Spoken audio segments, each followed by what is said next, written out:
Okay. Let me say this. This ain't no shot at Austin Rivers, because when he was with the Rockets, he's like one of the favorite people that he always talk, and he cool as shit. Yep. So Yep. I like Austin Rivers. Draymond, you should just let him just let him be, man. And he didn't say anything that was out of bounds, but because that underdog mentality, all you hear is, well, you said something that I didn't like, so now I gotta fight. And I was like, no, Draymond, you don't have to fight. Unguarded. And we're back. Welcome to another episode of Unguarded. Y'all see, look, hold on. Before I even introduce Fred, because, he think he the star of the show. But y'all see the boy, I'm all dressed up, and I ain't even got to go to court, Fred. I ain't even got to go to child support court. I ain't got tickets. I ain't got warrants. I ain't got none of that. What's going on, y'all? I'm Big Sarge. That's NBA champion Fred VanVleet. Fred, it's been a minute, man. How you been? Good, brother. I'm here. We here. Season's finally over. Yeah. It's been a long season, man, but it's finally over, bro. How you doing? I'm doing good, man. I can't complain at all, man. I was right there with y'all throughout that season. And, on the last episode, we talked about, Coach of the Year. And I said that I would give Ime, if I had 2 votes, I'd give him 2 votes for Coach of the Year. But now that the season is over, 52 wins, the season didn't end the way that y'all wanted it to end. Another exit out in the first round, but this one was under different circumstances. No Steven, KD. It's crazy because one of the biggest things that people were talking about when KD got traded here was how healthy was he going to be? Yeah. And he played 78 regular season games and then gets to the playoffs and he could only play in 1 game. And it was crazy because every time I would see him, you could just see it in his face how disappointed he was because he wanted to be out there on the court. He wanted to hoop. And, he don't run from no matchups. He definitely wanted that matchup against LeBron, but 52 wins, first round playoff exit.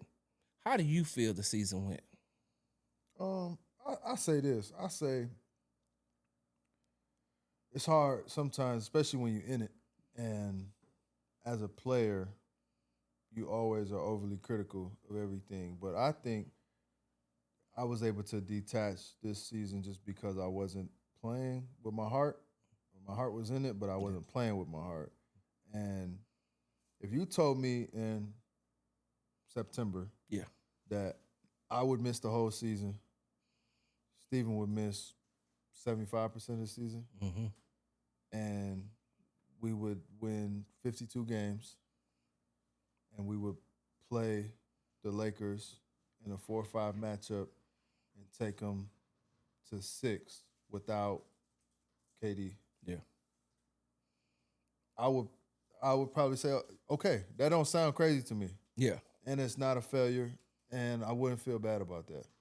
Now, while you're in it, it's crazy. Yeah. Right? It's like it looked bad some nights. You got the blown leads, you got the mishaps, you got guys' performances up and down. So it's like if you're riding that roller coaster of emotion, then yeah, you're gonna feel some type of way. I know fans struggle with that sometimes because they're just so passionate that it's like you want everything to be perfect all the time. But all in all, even my whole life, but especially now as I get older in the league, like you have to be able to take away the positives of the season. And to get KD to play 78 games, for Amen to take the growth that he did as full-time point guard, Reed to make a big jump in his development. We saw a lot of flashes.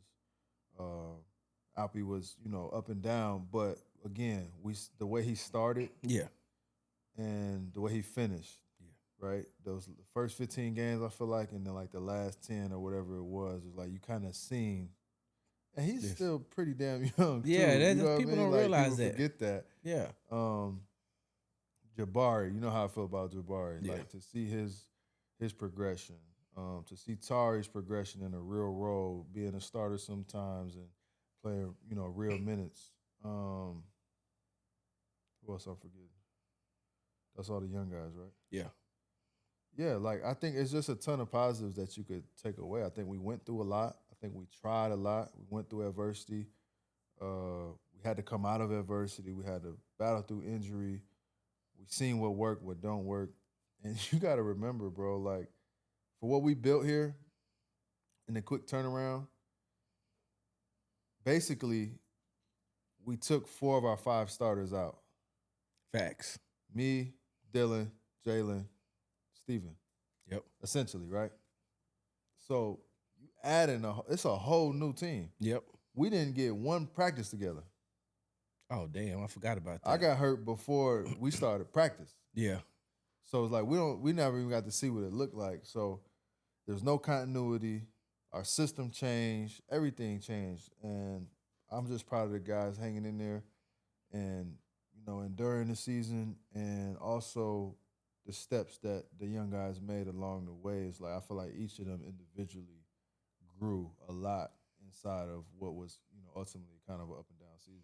Can we stay right there for a second? Because, I know that a lot of the social media banter, and even sometimes when you talk to some of these media members, can you talk about the importance of playing point guard in the NBA? Because a lot of people don't realize that. They think that, you can just insert our men who ain't never played the point guard on a consistent basis like that, and then you just want him to be successful. You try and take a second-year player in Reed Shepherd and tell him, hey, man, I know you might have played, you played point guard in the past. Jump right in there. You're in the NBA going up against, some of going against some of the world's best competition and guys who played the point guard position their whole entire careers. But can you just speak to how hard it is to play the point guard position and what our man and Reed was able to do with that? Yeah, I'm going to just give you some of the responsibilities instead of toot my own horn. I'll just tell you, like, for me. Oh, man, toot. Go ahead, man. Go ahead, Fred. I think, like, it's undervalued and it's misappropriated almost, where it's just like you don't really understand what all goes into it. And each point guard, depending on the system and the coach and the player, is different, right? But, for example, our men's minutes went up this year. 9 times out of 10, he's the one that's got to bring the ball. And his is even crazier because he still has to do the athletic dunker, rebound, crash. So, right, he's got to bring the ball up the court. Normally, you get the run, you get the jaw, you get to chill in the corner. So you bring the ball up the court. With somebody pressure you, maybe not. Then you're the point of attack on defense. So you're guarding the guy that's bringing the ball up the court. Yeah. You're navigating ball screens. You're guarding the guy that's initiating the offense 9 times out of 10. You need to know time and score. You need to know all the plays. You need to know what's our game plan for the day in terms of what are we trying to take away from them, what are they trying to take away from us, what do we want to run. You need to know all of that. You got to get guys the ball. Yeah. Because normally there's only one point guard, so that means the other guys out there to score. Yeah. You got to get Alpy his touches. You got to get Kevin his touches. You got to get Jabari involved. You got to get the Clint Capellas and the energy guys that might need a free one. You got to get them involved. All the while trying to get yourself involved as well. I ain't even make it to that point yet. my bad. Then, with this system specifically, you have to be okay with eating last. Oh, dang. Right? Yeah. So you got to feed everybody else first. Then you got to find ways where you can eat. You got to steal a snack or two here and there. But I seen our men plenty of times this year look up, and he done played a hell of a game. Yeah. And I seen him look up, and he might got 5, 4, and 3. Yeah. And this the third quarter, and this is supposed to be the next whoever you want him to be, and so you have to manage that. Yeah. Because you playing a damn good floor game. Yeah. But the floor game don't show up on the box score. For sure. So there's a business of the box score as well. They both, our men and Reed, became more vocal. They both started to get a better understanding. They both came a little, angry is not the word, but a little more stern, a little more stubborn. You know what I'm saying? It's like sometimes as a man, you just got to draw a line in the sand. It's like, this is what it is. Yeah. So, it's a ton of responsibilities. I was watching a Minnesota game. They had the backcourt. They pressured them for 7 seconds. They called a timeout. They only got 1 second to get the ball across. So you got to throw it. But as the guard, you're trying to throw it as far as you can, right? Yeah. And hopefully your guy can catch it on the other end. And if they steal it, they got to go full court. And if it goes out of bounds, it goes out of bounds on the baseline. Gotcha. These are things you got to know. Now, I.O. made a crazy-ass catch, it was a damn good pass. Ball bounced off his leg Off too, his right, leg, right back right? to him. Yeah, So I remember all that. of these things is things that you point guards gotta know. How many timeouts do we have? Are we in the bonus? All of these things are going on during the game. So it's just extension of the coaching staff, and then you still gotta play. Because I remember you, and I didn't mean to cut you off, but I remember you mentioning something to me a while back, and you said that you also talked about possessions, especially when you're in the lead. Yeah. So, you know, like when they were up 18 against New York in the fourth quarter, we all know what happened in Minnesota and a couple of these other games. Yeah. So when you're playing that position and you're saying to yourself, are you looking at, you say you got to look at time, score, and then and also in your mind, you also got to think about possessions as well? Yeah, possessions go with time and score. So not to rip a scab off, but Yeah. if you're up, I don't even want to say 18 in it. the fourth. I'll say 18 in the fourth or 15 in overtime against Minnesota. Whatever the crazy one was, I think it was Minnesota. Minnesota up with, 15 with 3 minutes left. 3 minutes. So if my math is correct, 24 plus 24 plus 24 is 72. Yep.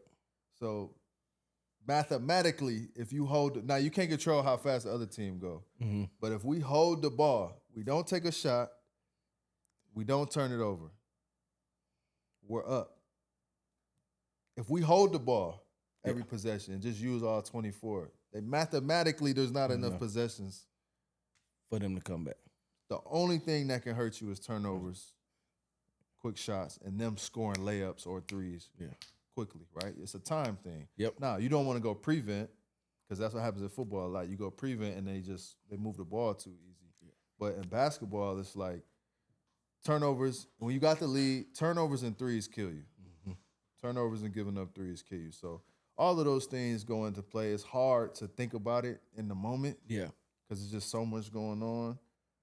But yes, time and score and possession. I've had great veterans, great teachers, great coaches that have like helped me see the game through a different lens. But yeah, at some point you're playing a math and a numbers game and a strategy game where it's like my college coach used to say this shit all the time. Greg Marshall, like we'll have like it'd be like 96 to 83, and it'd be like 4 minutes left, 3 minutes left. Even if they making a run, you call a timeout and you come to the bench and you say, all right, if they don't score 96, they can't win.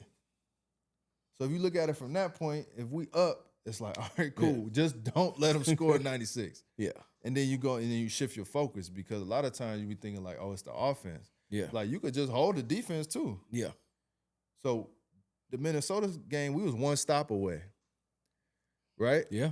The playoff game that we lost when we had the 2 turnovers, if Brian don't make the 3, you know what I'm saying? It's like sometimes you one stop away too. Yeah, that's true. So being able to stay present in the moment in the game are all the things that, you know, IQ and experience and leadership is undervalued. And I'm speaking from my experience, but I watch the teams around the league too, and the better teams have more of that.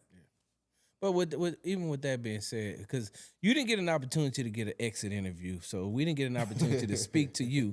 So I'm gonna ask Not you. that I wanted one either, but we can do it now. Yeah, look. Yeah, I know because as soon as the game was over, I'm like, "Where's Fred?" They're like, "Well, he over here." So I go over here and it's like, "No, he over here." They go over there. It's like, and then so after a while, I'm like, "Man, Fred gone." Don't worry about it. Fred in the car. Fred has left the building, but. When you go back and you look at that game, I think that was game 3, the turnovers at the end.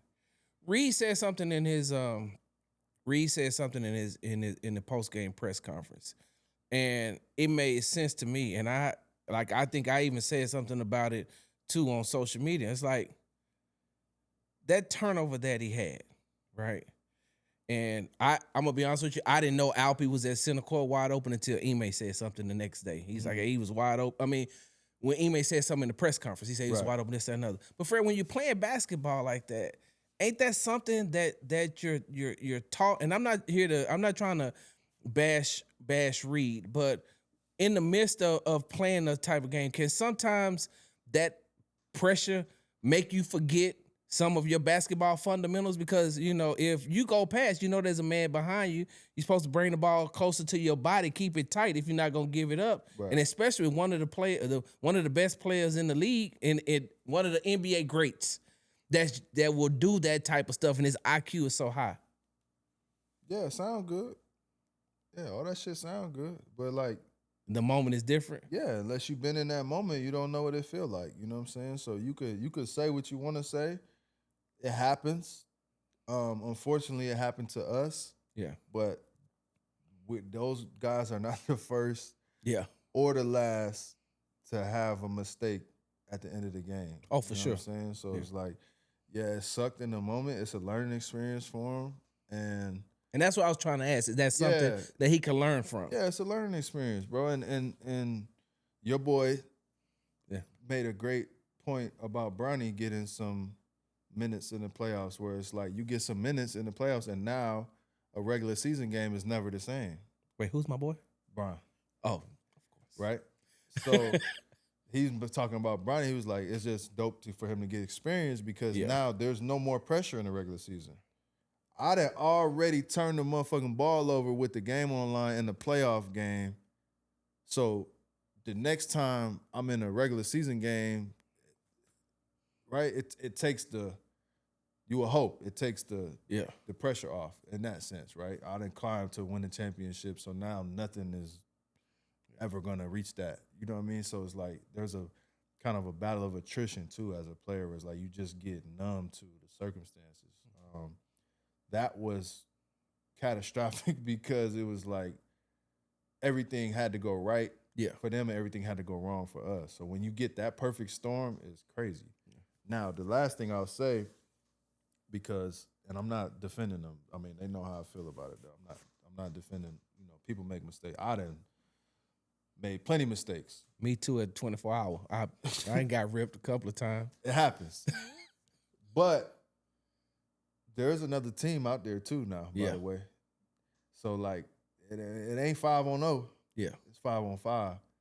And they made some hell of a plays too. And sometimes you're on the wrong end of that. So all of those things go into it. You know what I'm saying? We watched it, we looked at the tape. It is what it is. But that's what makes the playoffs the playoffs. It's such a fragile thing. We win that game.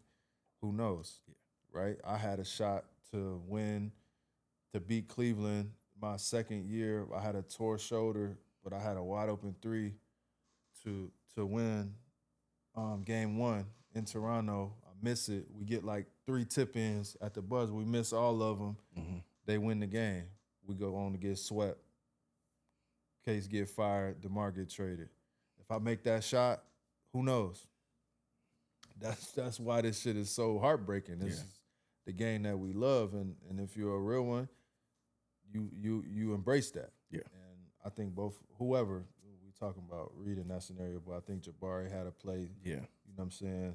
Certain guys had certain plays throughout the playoffs. So it's like, you embrace that shit. You move on, you know what I'm saying? You lace them up and you go out there again.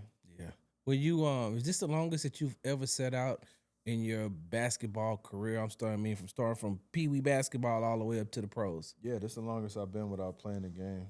Yeah, in my life in 32 years. So I think if I play the beginning of next year, October, that'll be about almost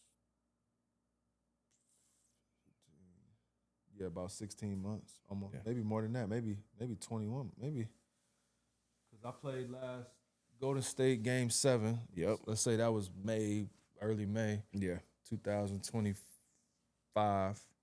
Oh, yeah, you're right. Yeah, so it'll be October 27 before I play the game, That's wild. And the reason why I asked you that is because, and we talked about this before, but, I mean, as fierce a competitor as you are, sitting on that sideline, what did Fred VanVleet learn about Fred VanVleet? That my leadership that gets all the credit and the praise is backed up by a pretty damn good player. Right? Yeah. So, the voice only carries so much. For sure. I'm out there, too. Yeah. You know what I'm saying? 38 minutes a night for 6 years, playing both sides of the ball at 6 foot, switching 1 through 4, most times 1 through 5. And that's what people don't hold on. That's what people don't realize too, because they're like, "Oh, Fred wouldn't have made a difference if he'd have been playing." It's like y'all ain't seen this man play defense before. Yeah. Y'all ain't seen him take on whoever is he don't give a damn about switching. You can switch him. I would say 1 through 5. Now I know you ain't gonna be able to hold a 5 maybe for the long if he take it in the post. But I'm not. But you're not running from him. No, but you know what I started doing is giving myself more grace and more credit, because if we're gonna give a 5 that switches on to a guard, 3, 4, 5 times a night, and he does okay, and the guy missed a shot, we give the 5 credit. If I switch on to a 5 and I hold him up, and we win that possession, I'm guard 1 through 5. Well, hey, that's why I'm saying. I would say 1 through 5, but that's what I was going back and forth with about with these people on social media, because I was like, y'all are missing the aspect, and I ain't mean to step on your answer, but y'all are missing the totality of what this man brings to the game. Oh, well, Fred is shooting this and Fred do this. I was like, but look at the totality of the game. A lot of people don't realize that you are that you play both sides of the court. Yeah. And imagine you playing both sides of the court, our men playing both sides of the court. Yeah. Now that's that Ime is on the side like, look, we go if we win this possession down here on the offensive end and we stop them 2 times and then we come down here, we win this, we doing pretty damn good. Yeah. No, I mean, I'm not arguing with nobody that don't see it. I mean, you just don't see it, don't see it. For sure. It is what it is. I'm at that stage in my career where it's just like, it is what it is. You know what I'm saying? I had to put myself in the best position to be healthy, to be a better player, to keep getting better, to increase all the shooting percentages and all the things that do go on paper, because that is part of the game. You know what I'm saying? I'm not proud of the fact that when you pull up my numbers, they are what they are, because that's not indicative of who I am as a player. Yeah. You know what I'm saying? So I'm always working on myself in my game, granted. But, like, I feel good about who I am. You know what I mean? And I've been up against all of the greats and all of the best players, and I feel really good about myself when I'm out there on the court, and I know what I bring to the table. So when you subtract that, yes, internally we know, but, like, from a fan standpoint, it's just like, oh, he's not going to come back and fix all of this, which is fine. I'm not trying to fix everything by myself. Yeah. But I know I add value.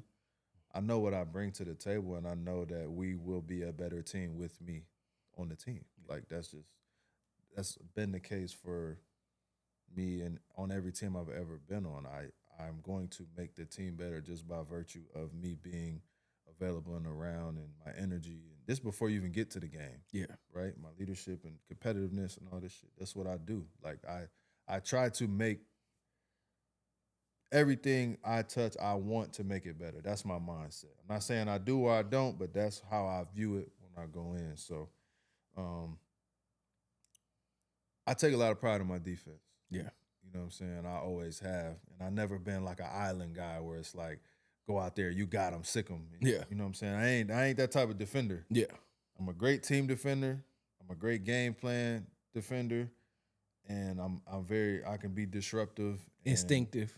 I've had my share of, like, when I come into the league, they was iffy about my defense. Yeah. So I got, like, over aggressive until I figured it out. Then I played next to Kyle, who did so much for us. He not guarding the top guy every night. You know what I'm saying? He did so much other stuff. So then I got that to where I was guarding the top number 1 guards most nights. You know what I'm saying? To where it was like, okay, now we feel good about his defense. Now he's switching. Now I'm switching on the wings. I may not start on you, but I might get the switch every once in a while. We don't overreact. You know what I mean? So it's like all of those progressions have came. And I take a ton of pride in that. And I think that all of those things makes a positive impact to the team. Yeah. And that's what I rest on.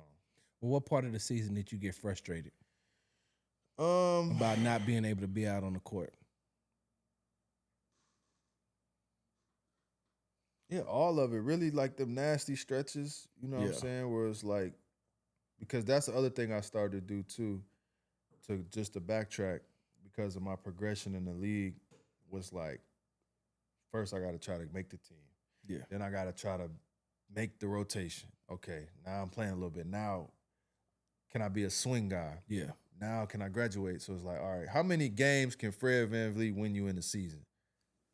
How many games can I swing Yeah. one way or another, right? So it's like throughout the season, you will feel those moments in time where it's like somebody ain't got it, or somebody hurt, or we on a slide and we just need somebody to get hot, or whatever. Like, so when we would struggle, we would go through the rough patches. It's like, damn, I know I could shake the dice one time, and you know what I'm saying, like get us out this slump. So those moments we started off great, and I was like, cool. I couldn't walk. I'm like, whew, this feels good, right? And then, you know, it was up and down. And then the hardest part was the playoffs. It was like, I'm just now getting to like the 6-month mark where I thought I would be way farther ahead. Yeah. Can't rush time. And it's like, damn, I'm missing the playoffs. Yeah. Regular season, Yeah. I'm missing the real. It's the money time. It's the bump right here. We got the Lakers. Yep. Ooh. Yeah, that was hard. That was, and it's still hard, but that was very difficult to watch and feel somewhat decent, but I'm very far away from playing. But that was tough. You came to this team when it was in bad shape. Like this team was in very bad shape, but you had them young guys, right? Yeah. How happy were you to see those young guys compete in that playoff series? It was like, because you know what I'm saying? My brothers, yeah, man. them your little brothers. My baby boys. Yeah. Nah, it's dope, man. Like, you just watch them grow. You watch them grow up. Like, you know what I'm saying? It's fun to be a part of that process. I accepted that before I got here. You know what I'm saying? I accepted that this was going to be a process. Yeah. Right? And we got excited and was like, oh shit. Like, you know what I'm saying? But then you come, it's like, okay, it's still a process. Like, it ain't just going to be here to there. Yeah. It's like you go up and then, you know, you come down and you got to go back up again. So I'm excited and proud of watching them as professionals and as men. And Jabari had a baby this year. Yeah. Alpi signed a big deal, and Tari's on his way, and Reed is like talking and joking and letting his nuts hang, and you know what I'm saying? And he grabbed somebody by the neck in the game, and you know what I'm saying? It's like that shit is like, as a teammate and as a friend, as a brother, that's the shit that make me feel good. It's like, all right, cool. Like, did you also say to yourself, they listening?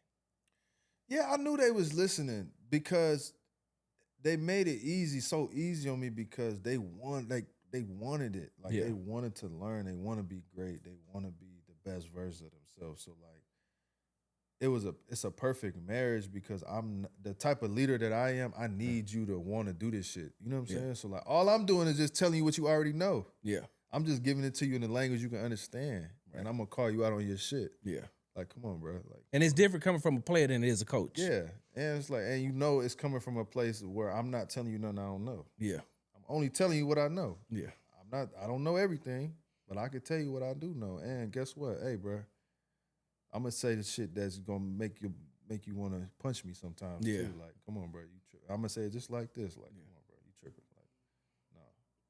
For sure. And if you take that in stride, you instantly gonna get better. You know what I'm saying? It's just that's been our relationship with all of the guys, and I can't deal with them all the same, but for the most part, it's like it's give and take, and they make me better. Like, I learn so much from them, and they make it easy on me, and they make me look good as a leader and as a vet, because it's the best group of young guys you could ask for as people. Yeah. You know what I'm saying? Shit, I ain't gonna even lie to you, because I shed a thug tear after game 4. Because I was like, man, thank God they didn't get swept. Yeah. Like, I shed a thug tear. I was like, okay. And then they won game 5. I'm like, all right. I mean, I don't know how much they can bounce back, you know, as far as coming out of this 3-0 hole. But by the same token, I'm saying to myself, man, I'm just happy to see. Laid down. Yeah. Laid down. And I'm happy to see that they didn't lay down. And with that being said, a lot of people, you know, had their reservations about KD coming to the team and what was going to happen, or whatever the case may be. You know, because I already know that I know for a fact that the locker room vibes are immaculate. We'll talk about those in just a second, because I gotta ask you why do people hate the Rockets so much? But I'm gonna table that for a second. I just want to focus on what KD was able to help Jabari with. Because I ain't gonna even lie. Jabari, to me, it looked like when it was finally announced that KD probably wasn't gonna be back, Jabari was like, shit, I'll take it. Yeah. Me. I'm gonna start taking more shots. I'm gonna be the vocal leader, whatever y'all need to say. I'll say it. Did you see him grow up towards the, in the playoffs? I mean, it was all season though. Yeah. You know what I'm saying? It's just like, again, I try to speak from personal experience, so I'm not speaking for nobody else. But I put it to you like this, right? As a young player, you in the NBA is different from college. In college, they tell you what to shoot, they tell you what to do, they tell you everything is just premeditated. Yeah. When you get to the league, you can develop what you want to. Yeah. It's up to you. And they might guide you and show you certain things, but like your creativity and all of that shit, if you can do it, they're gonna let you do it. Yeah. But you gotta show that you can do it. So I feel like with Bari this year is like he got the perfect blueprint Yep. on how to get what he trying to get done. And no, it's not gonna look like K. But I could take everything that he doing and I could download that information and download it into my game. Yeah. So now I know, like, okay, maybe I was doing this way. Now I'm doing it, boom, boom. Now I'm going a hard 1-2, and I'm jumping a little bit higher. Now, you know what I'm saying? It's like I nerd out over this shit, over the development part, because I'm watching it. You know what I'm saying? And it gives you the confidence that one of your favorite players is telling you, like, man, shoot the ball, bro. Like, I'm passing to you for real. Shoot the fucking ball. Like, it sounds different coming from him than from me. Yeah. Oh, man, Freddie V just, you know what I'm saying? I'm cussing and yelling anyway. But KD, you know what I'm saying? He's showing, like, yo, that's a different, and we working out together, and I'm seeing all of this. So. Is that how it was with you and Kyle? Right. So to tie it back in, thank you. I got to take all of the good, throw out the bad, and add it to what I already had, right? And that's what you want to do. And we worked out together every day. And I watched him, and we watched film, and now we playing together. Yeah. So it's even better. And then when he not playing, I get to do more. Yeah. Right? So that's the natural progression. So you can't put a price on that. Like it's hard to like value what that actually means to a player. But I think what I've seen from Jabari this year, you have to add the KD effect to that, because it's like his natural progression was to always he got better every year since I've been here. Yeah.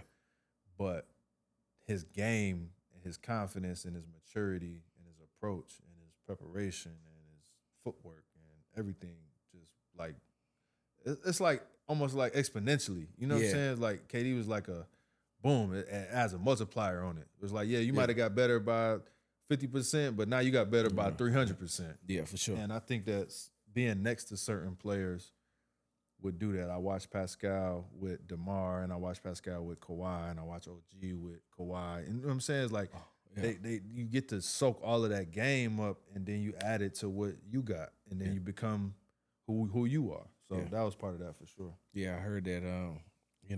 It was real to Jabari after KD bust his ass a couple of times in the one-on-one. You ain't got, you don't have to confirm nor deny that. I don't know.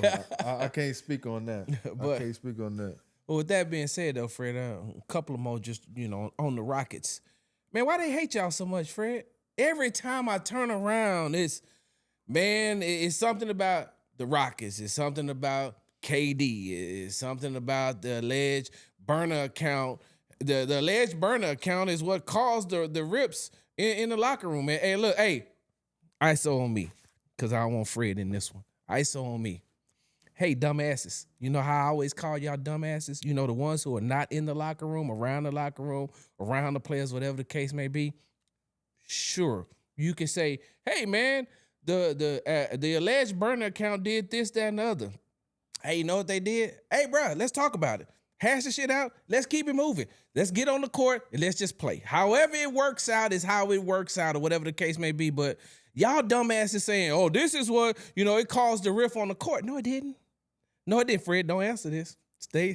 Yeah, I mean, because I know. But for full transparency, I wasn't there for none of that shit. I was gone. It was over All-Star break whenever the noise came out. I wasn't there. I missed all of that. So they can't ask me shit anyway because I wasn't there. I don't know nothing about nothing. They ain't got nothing to do with me. Yep. And But they I ain't said in it. I don't know afterwards- nothing. I ain't see nothing. I ain't hear nothing. Don't fucking ask me. I don't know nothing about that shit. Exactly. So that's why I'm saying, Yeah. because somebody in the local media was like, I wish they would have dug a little bit deeper about the KD stuff. Yeah, some of us did, and some of us put it out there that it wasn't shit. Because if it was shit, then you would have heard about it, but more about it. But the lie is always more appealing than the truth anyway. You know what I'm saying? That shit is about entertainment at the end of the day. And I'm glad you brought that up because, and I'm mad I don't have my list, but we had some weird things this year. And this is one thing that I didn't deal with Kawhi. Yeah.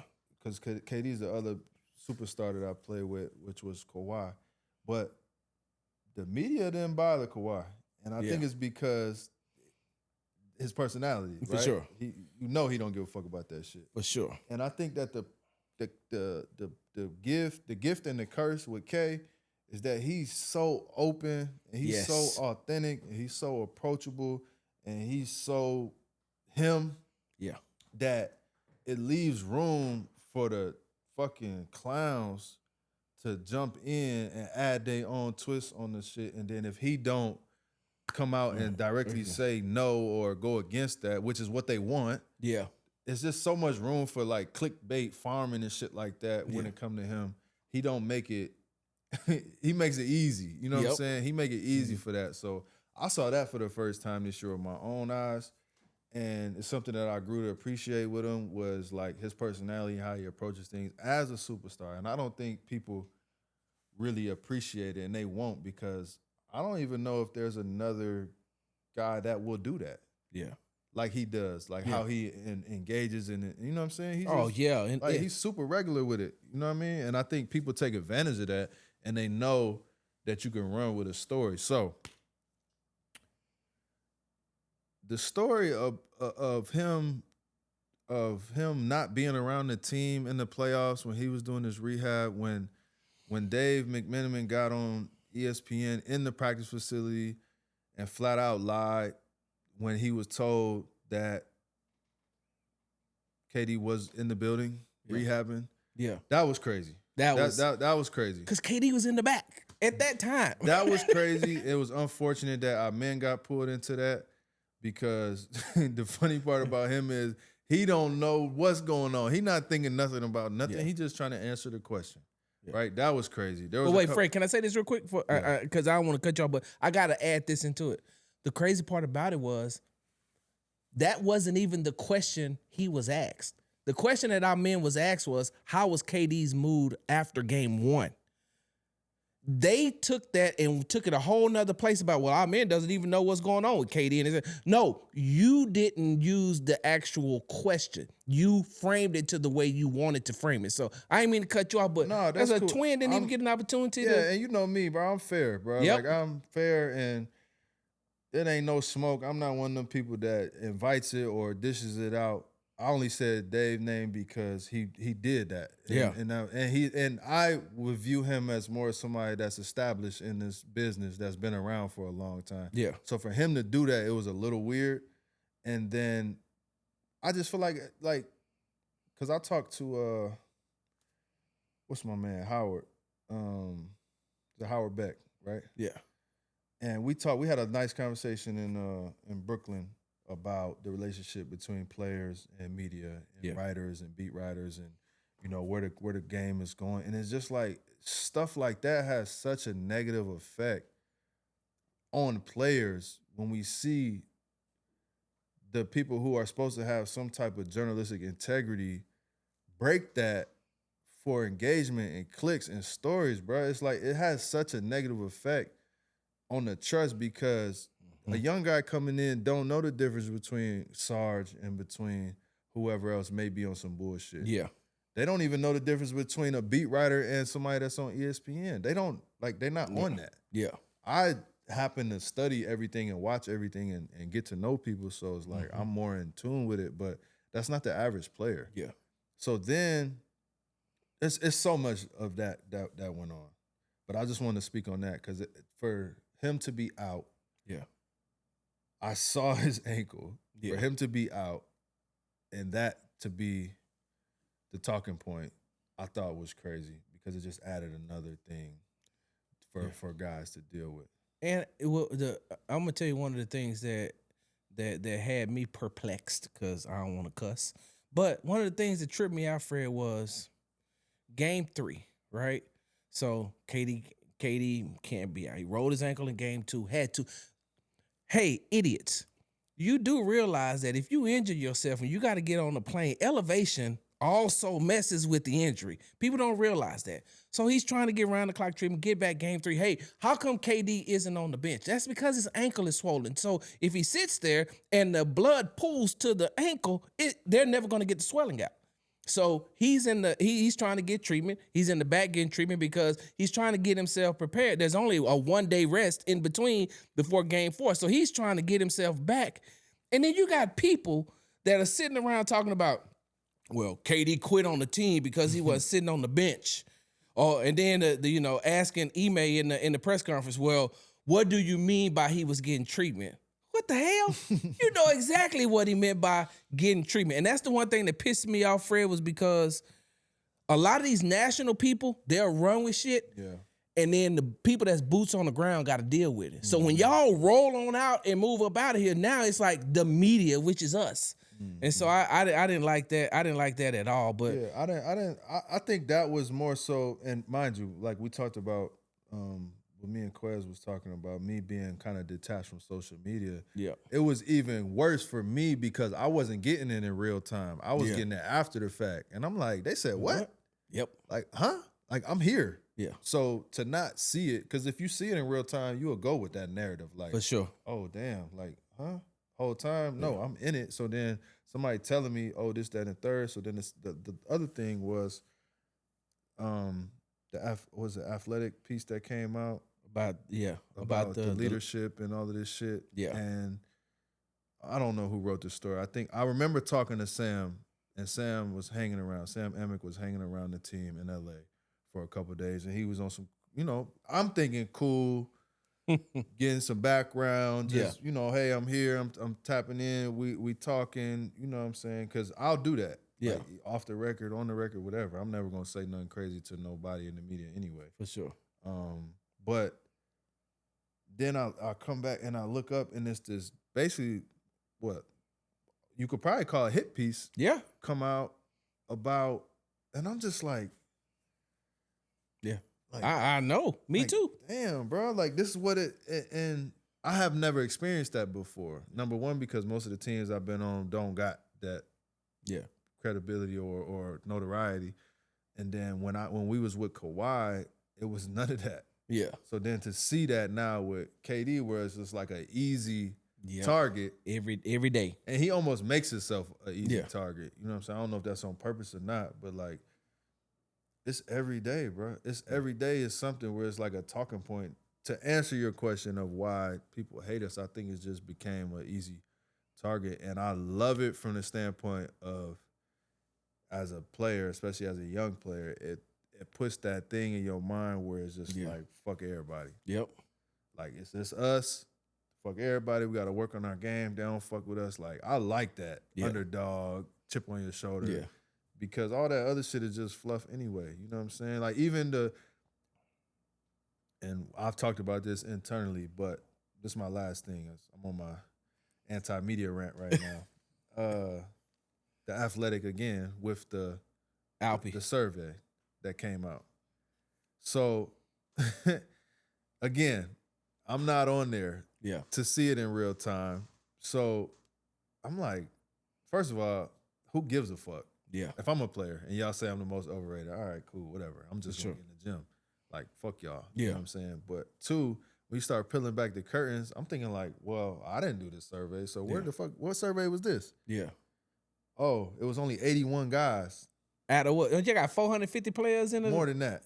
Close to what? Yeah. It's a with lot. The two ways, 450 plus, right? So only 81 guys did this. Most of the questions in there have some type of negative angle where it's like it caused controversy. So we clearly know what it's about. Yeah.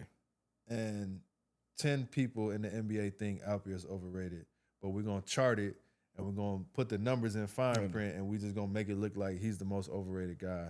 Yeah. in the NBA. Which again, it sucks for him in the moment. Yeah. But like, what are we doing, bro? 81. I said 81 players out of 450 plus 80. And so here's my thing. Out of this 81, right? Were you talking to players that played against Alpi or just watched Alpi? Are you talking to G League players? Are you talking to players at the end of the bench? You talking to the players who mad about their situation and their own team? Like, who are you talking to? And if you only could get 81 out of the amount of number of players in the NBA, that should have let you know right there, hey man, we might not want to run with this. If we can't get everybody, if we can't get more people to participate, less than 100, we can't get more people to participate in this. This is something that we should not do. But that's the age in which we live in. And from a media standpoint, with that, and one thing I was going to add to our previous conversation, we had somebody in the local media came to the game, came to the press conference, sat in the press conference, talked to Ime, talked to the players, and then went home and said, oh, well, maybe KD has quit on the team because he didn't want to sit on the bench. Hey, bro, you was just sitting right here. If you thought that, why didn't you say that?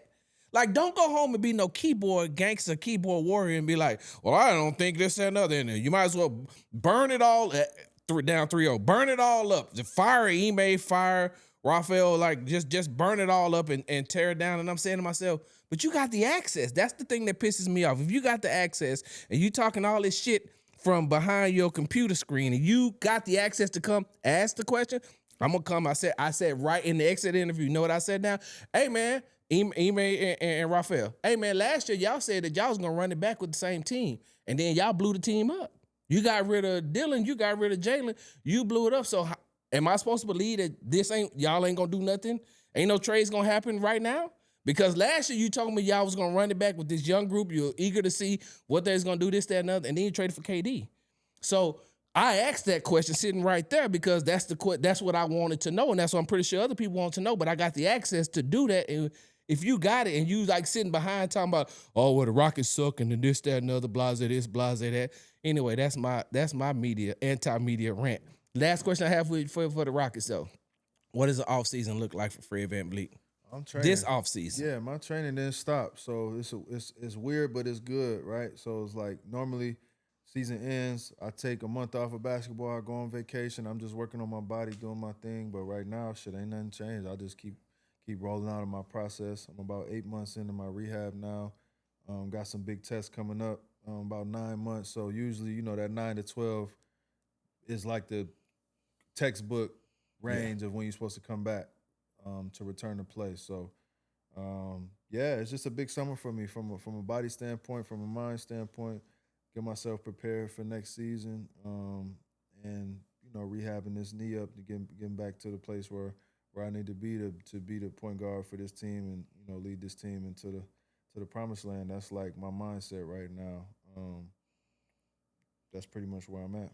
Yeah, man, because I can't wait for the unguarded vacation. But that's I don't know. We ain't gonna be doing too much vacationing this year, so you might have to wait till next year after we win the championship or something. But this year, right now, I'm pretty locked in, bro. I'm gonna take a little small family trip, someplace soon, just to get away. But it's a pretty locked in summer for me. You feel motivated? Well, like you always motivated coming in the season because you been an underdog your entire NBA career. Yeah, I'm locked the fuck in right now, and I just got so much ammunition. Like it's just like one of them people that like I don't need no extra motivation, but if you're gonna give it to me, I'm gonna use it. Yeah, you know what I'm saying. So I just got so much motivation to just be the best version of myself, and I'm at that point in my career now where it's like the next 3 to 4 or 5 years is like, what I'm saying, that's my window. It's like I gotta make something shake in these next couple of years. So that's really where I'm at mentally,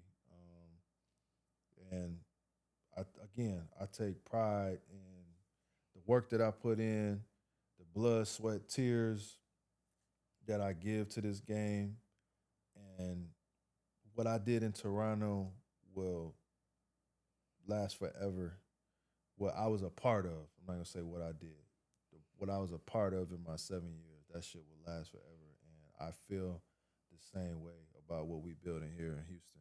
And I carry that shit with me. You know what I'm saying? So like my mindset is just like yo, we got to get back. You know what I'm saying? We got to get back.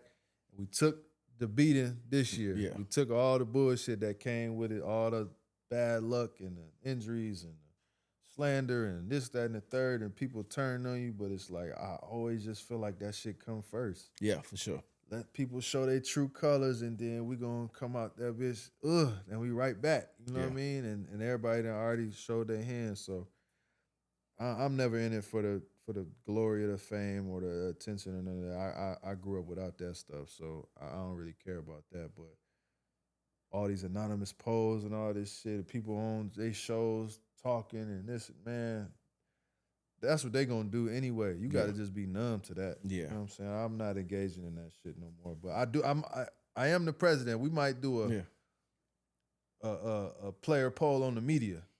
How about we do that? We stop doing player versus player. Let's goddamn do we did the referee one. Yeah, I said that on we did the referee one. We can do a media one. I made a clip on social media and I said that. I was like, hey, maybe it's time for the players to vote on who the worst media member is. Yeah, I'm telling you, y'all feelings gonna get hurt. It ain't no fun when the rapper got the gun, man. I'm telling you, that shit ain't that simple, man. You know, so it is what it is. But all in all, media gonna do what they gonna do. I got good relationships with everybody, man. It is what it is. But Houston Rockets, we gonna be all right, man. For sure. All right.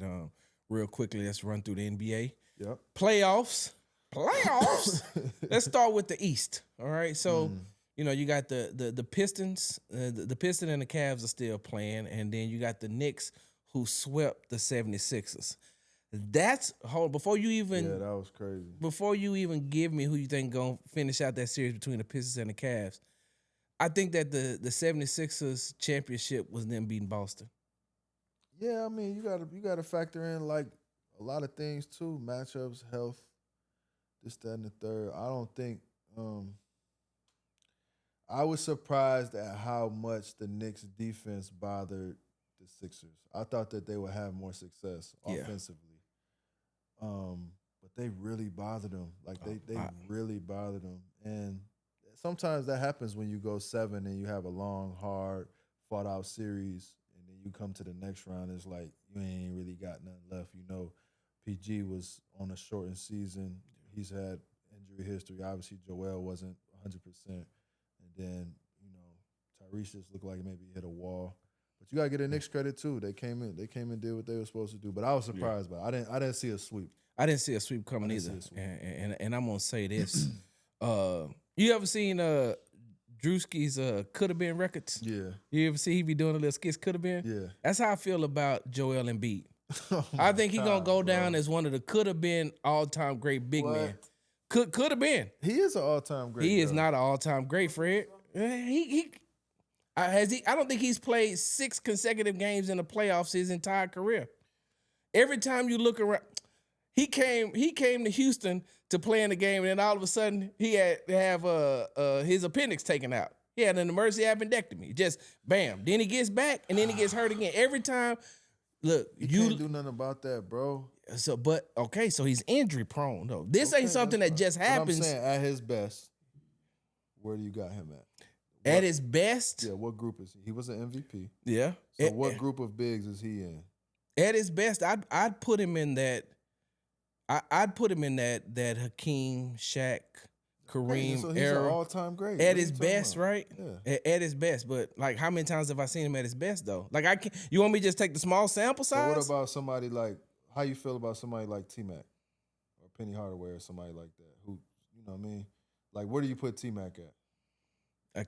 Could have been great. Okay, so I put T-Mac in could have been great. Okay. Grant Hill could have been great. Put them all in there together, then I ain't mad at that. But I don't know if any of those guys ever won an MVP. I don't know. And I'm a huge T-Mac fan. I'm a huge Penny Hardaway, Grant Hill. Like, I look at all those guys and I was like, damn, what they could have. Brandon Roy. Like, Brandon Roy was a guy that I used to watch a lot. Yeah, but this is what I'm saying, though, as a player. I seen it. Yeah. So I can't say you could have been great. You were great. Okay, so hold on. You said you were. When we say Hakeem, we say is. See, were and is two totally different. Like, you were great, during a little short sample size that we see, we talk about Akeem, we still say he is great. Yeah. No, it's a difference. I- Could have been sounds negative. Could have been sounds. That's why I said it. That's why I said it, because I can't stamp that one. No, you can't. I can, because I haven't seen him. Fred, I was born in the 1900s, man, 1972 to be exact, right? So, like, I've been watching a lot of basketball for a long time, and when I look at him, I'm saying to myself, for the amount of money that they're paying him, they're not getting a return on investment. They're not getting a return from, because every time you turn around, he's on the he out. I can't speak on that man money. I hear you though. I ain't mad at that take, but I just he won the MVP. He's an MVP. Yeah. Like, you know what I'm saying? Maybe he didn't reach his full potential of what you thought he was gonna be, but shit, you don't know what he been dealing with. Like, the man missed his first 3 seasons. Steve Nash won the MVP too. And he figured it out up to the point to where he was able to play as many games as he was playing. Maybe when he done and he sat down and retired, he'd be like, man, I don't know how I played this many games. Maybe he overachieving. I wonder how many games, what's the most, I'm going to look that up, how many games he's played in a season. The most games Joel Embiid has played in the season. Because they had a crazy stat this year. And the money is obviously why people put a magnifying glass on it, but it's like, that ain't his fault. It's not his fault that somebody willing to pay for that. It's just that, health is a motherfucker, man. It ain't his fault that he gets hurt, but it's his responsibility to try to prevent himself from getting hurt. Yeah, I don't know nothing. I can't speak on that. I don't know nothing about that part. But. So to me, Maxey is the leader of that team. That should be. Yeah, I don't think that's a bad thing, though. Moving forward, this should be his team, and getting swept should. Hey man, y'all got to wake up, because this is what you need to do. Now the Pistons and the Cat, man. Your boy James bounced back. James had a good game. Yeah, but I hate they doing them that way. But hey, what you mean? How they doing them? Before that last game, they were just talking so bad about him and talking about his turnovers. What you think about that? Because I'm back and forth with it. It's like, I want you to play your best in the big games, and I don't want to like the numbers that they showed of him with the games of like, these many games with 2 or less field goals and shit like that. Like, yeah, that's crazy when you think about it, but it's like, I remember some big ass playoff games from James. Yeah, me too. Like, I remember watching, and it's like, I can't discredit that for that. I'm sure as a fan, it's frustrating the lengths, or I guess the gap between the good and the bad. But I don't know. I don't really know how to gauge that one, because it's like.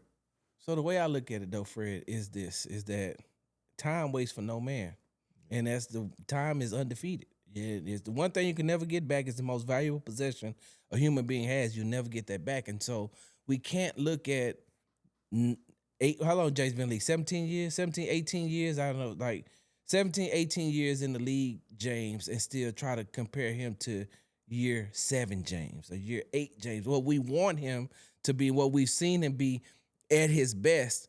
Like, at some point, like, time catches up with everybody. Like, I'm a huge WNBA fan. Diana Taurasi, oh my God, dog, beast. I used to love watching. But when Diana Taurasi started to age, at the end. Yeah, when she started to age, and her age started to catch up with it, and the game kept moving. So when I look at James, I'm like, I know what he can do, but the game has I don't want to say the game has passed him by, but it's slowly but surely getting past him, because I look at him, and I'm gonna be honest with you, I'm looking at LeBron. Like, there's no way that LeBron can turn it on and get his team over the hump against the Oklahoma City Thunder. Hell, just go back to the last series. Yeah, I seen Bron be great in flashes.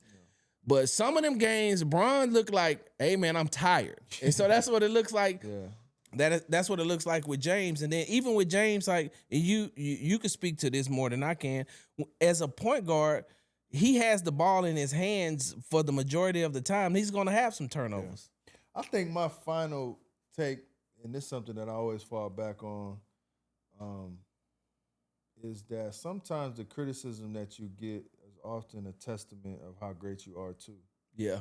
Because if you ain't that good, don't nobody really give a fuck. We don't expect nothing of you. You know what I'm saying? But it's like James has reached such a high level of play that if he falls short of that, you looking at it as like, oh, this, you know what I'm saying? He ain't reaching his potential. So I don't know. It's tough. I like that series a lot. I could see that series going either way. I'll say Cleveland has played poorly in the first two games. Yeah. They played well in the third game, and I saw Orlando have Detroit on the ropes. So Yeah. it wouldn't surprise me if Cleveland could swing it, and it wouldn't surprise me if Detroit closes them out.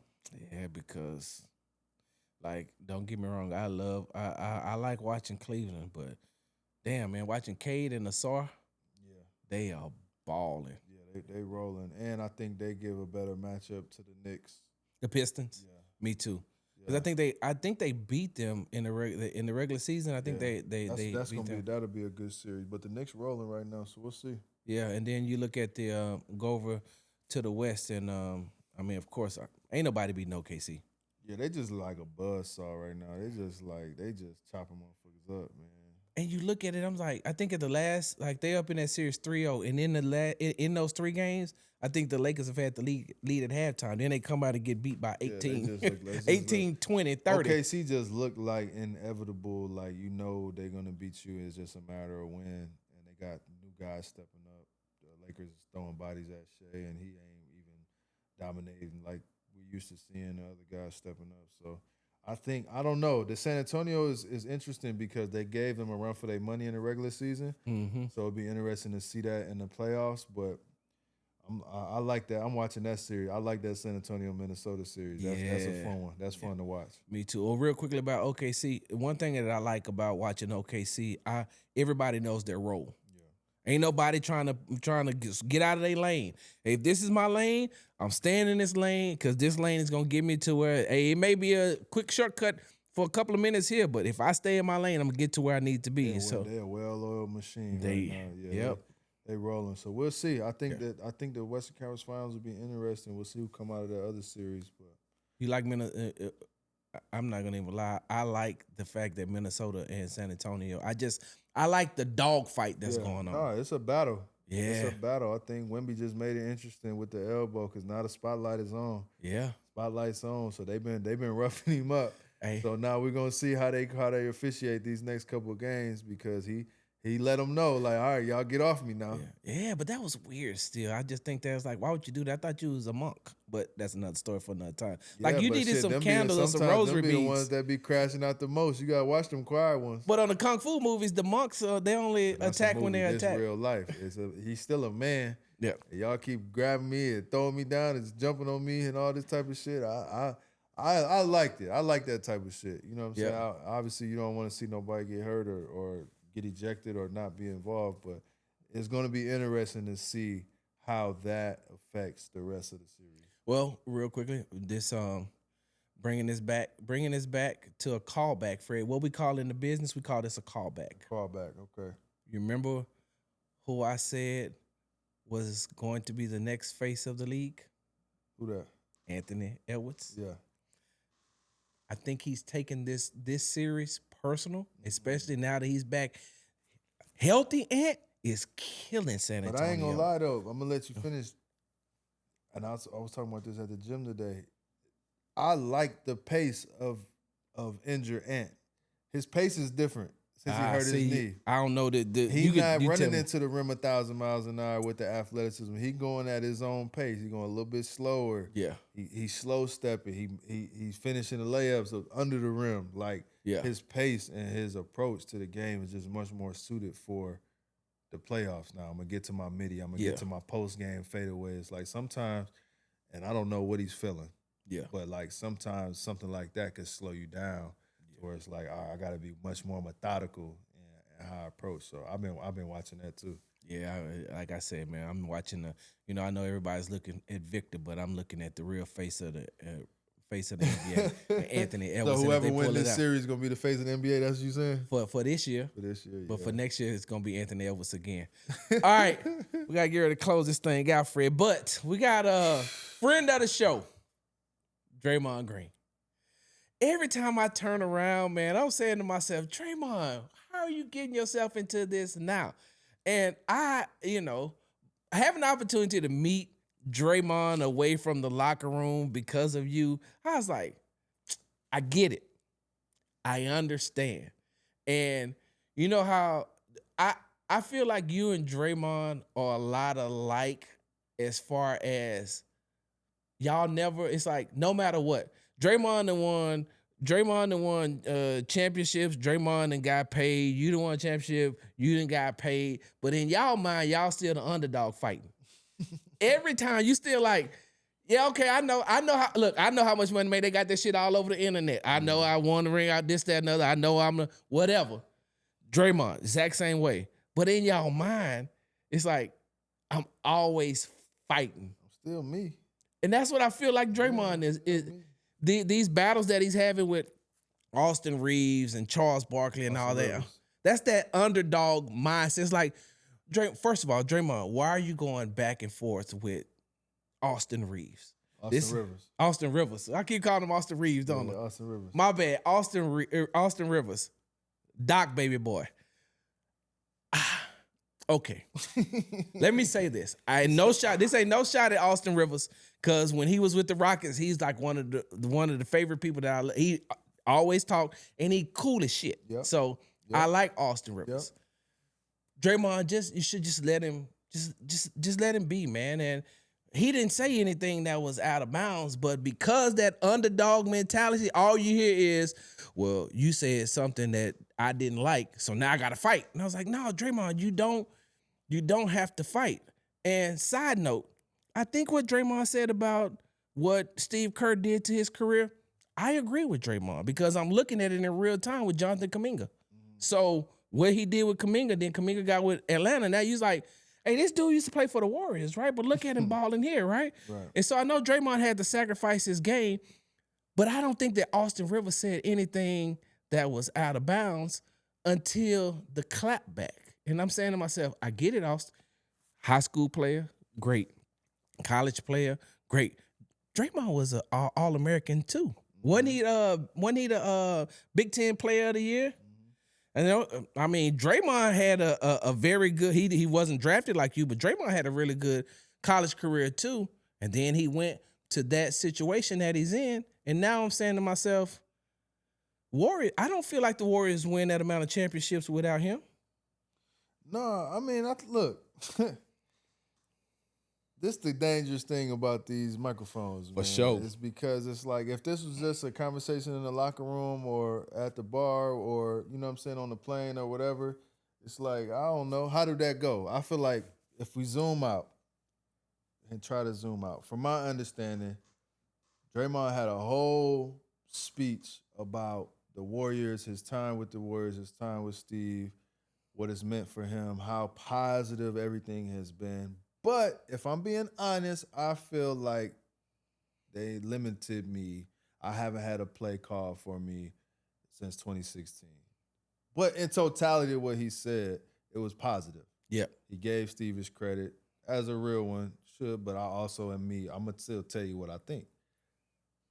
I think the problem was, on the only thing that I seen Austin Rivers say was he was flabbergasted or whatever the fuck he said. Some word, perplexed, some weird word he said. And that was all it took. Yep.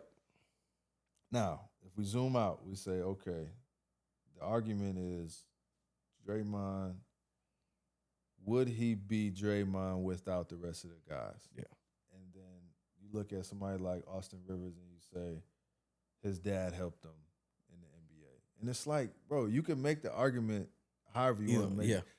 I don't play this hypothetical shit. Yeah, for sure. Draymond's a Hall of Famer. Yeah. He got 4 rings. He had a hell of a career. We don't even need to wonder what he would be like if, yes, it would be different if he wasn't a part of that group.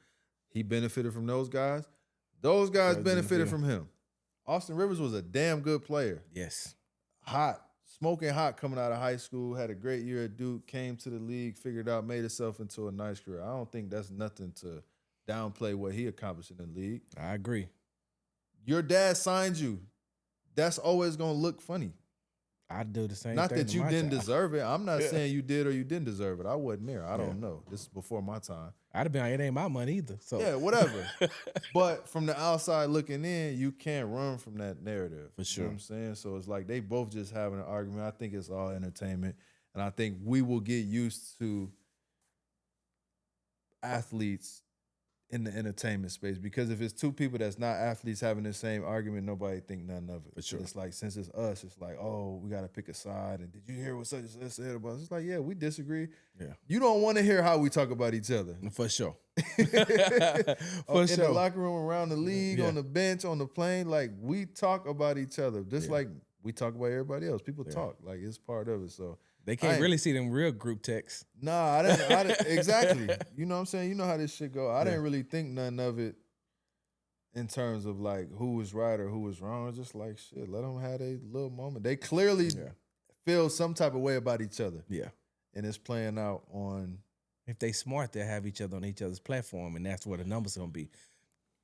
But me personally, I'm more so of the person that I'm not even going to respond. Yeah. If I want to kill you, I'm just not going to respond. You know what I'm saying? But I get it. I get the engagement. I don't want no beef. Please, nobody say nothing about me. And I won't say nothing about you. Don't say it to me, because I'll say something for don't worry, Fred. I'll speak on your behalf. I think that I will unplug all of these microphones and cameras before I do a podcast beef. I'm just telling you that right now. And I don't want to speak that into existence, because I don't want it to come out of nowhere. But we ain't doing no. We ain't doing all that back and forth. Yeah. I can't. I'm not built like that. Me either. I'm gonna pull up on you. Pull up on me. Listen, you said that the athletes aren't going anywhere from this podcast space, but unfortunately, we have to. Yep. So, hey, this has been Sports Talk with Big Sarge meets Unguarded, or with Unguarded, the collab with Unguarded. Like we putting this thing together. Yeah, we figuring it out. Fred, any final words? No, man. First of all, I appreciate you.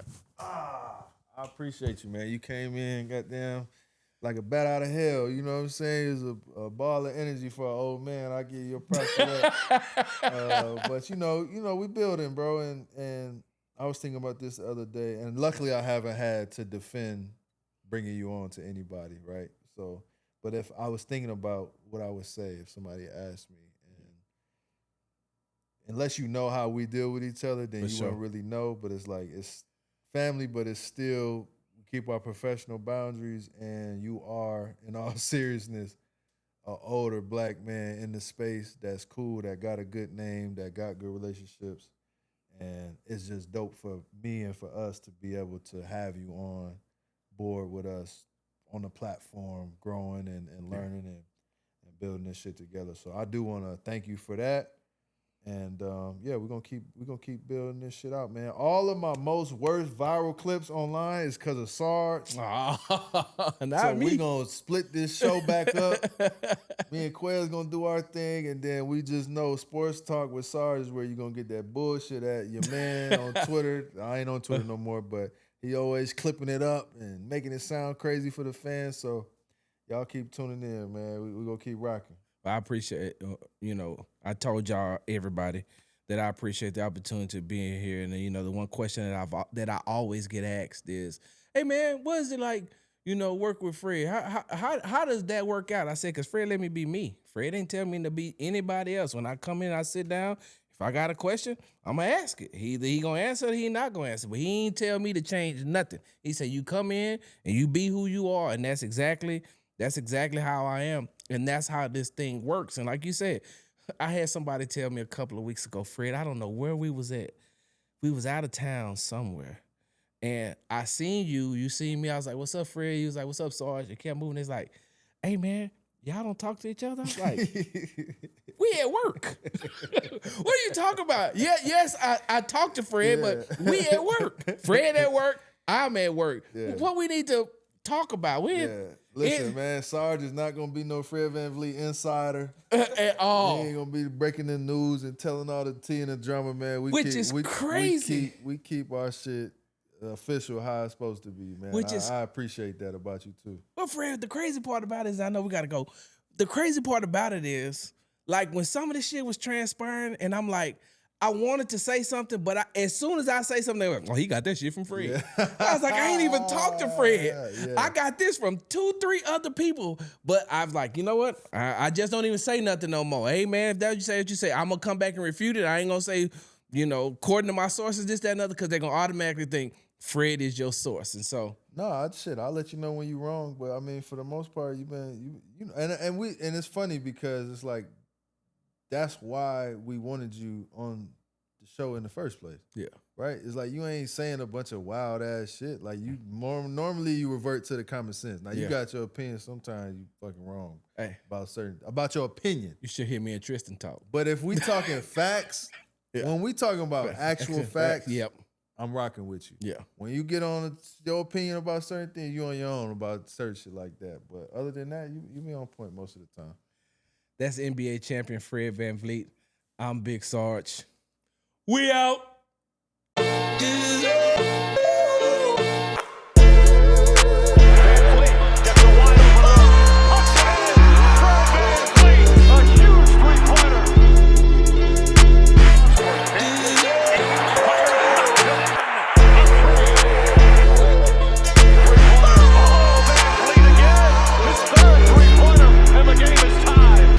Unguarded.